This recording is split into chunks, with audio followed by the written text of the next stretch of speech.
The man who kept his victims alive as puppets. He dug up little girls from their graves and took them home as daughters.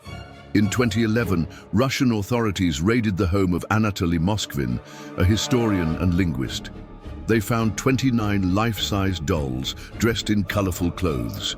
But they weren't dolls. They were mummified corpses of young girls, ages 3 to 15. Moskvin dug them up from cemeteries, preserved them with salt and baking soda, inserted music boxes into their chests, and called them his daughters. He held birthday parties for them. He even gave them names and spoke to them daily. He said he did it because they were lonely. Even worse, he wasn't charged with murder.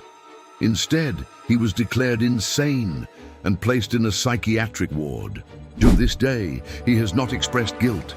He still refers to the corpses as his family. What makes a man think the dead still need love? Subscribe to Logic 31 Breaker. Where logic ends, mystery begins.